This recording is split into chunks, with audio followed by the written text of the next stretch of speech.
So in the 7th of the Back to School series, I want to look at spotting good stuff online, and particularly to link the choice of content to outcomes. So I really want to stress how easy it is for us to slip into saying we're doing something when we're actually doing something very different. If you read the literature on the early days of lean thinking and the total quality movement, you'll see how many times people claimed to be doing something that was rigorous and set out to follow a fixed method, but actually did whatever the person thought was a good idea at the time. Let's not do that in education. This is a phenomenal once-in-a-lifetime opportunity.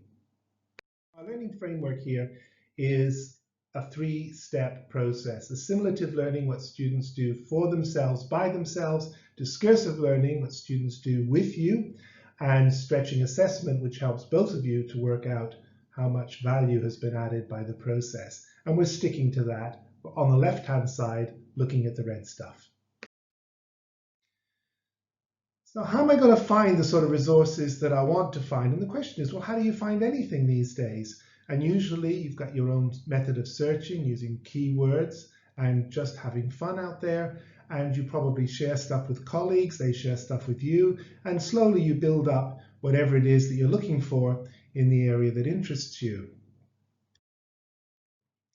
The key thing, I think, is to go back to outcomes. So look at your outcomes, your learning outcomes, which were a great revelation to me. I know that sometimes learning outcomes are regarded as a bit passé. To me, they were one of the great steps forward and one of the great discoveries when I moved into the academic world. And I've described elsewhere how you need to set these learning outcomes up at different levels, particularly for assessment.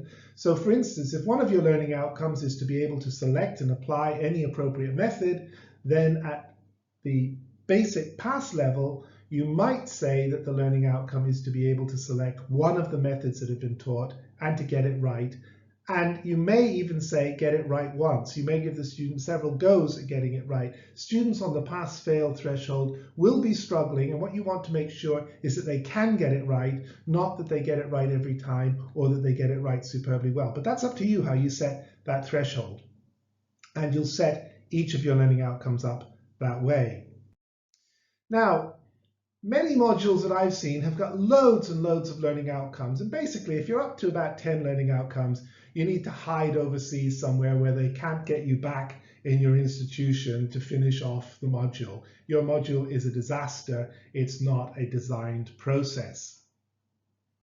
As far as I'm concerned, the ideal number of learning outcomes is a prime number below 5. And unity is also, a single learning outcome is also really good. And most of the time, a lot of learning outcomes that I've come across have been imposed upon the academic, and they've done it to fill in some paperwork, but they haven't really engaged with the learning outcome theory. And to my mind, getting your learning outcomes really well refined is a critical part of this whole process.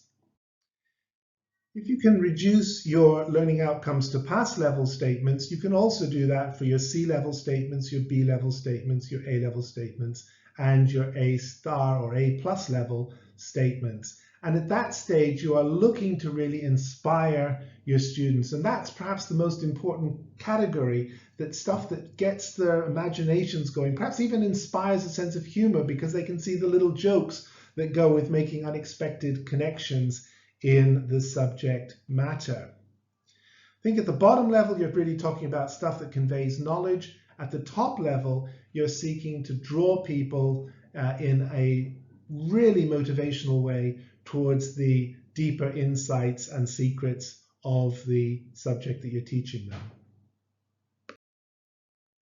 And so whatever you go for, let it be fun. Find fun stuff, find stuff that aligns to learning outcomes, and see what happens. If you'd like to talk some more about this kind of stuff, then here are some of my contact details. I look forward to hearing from you.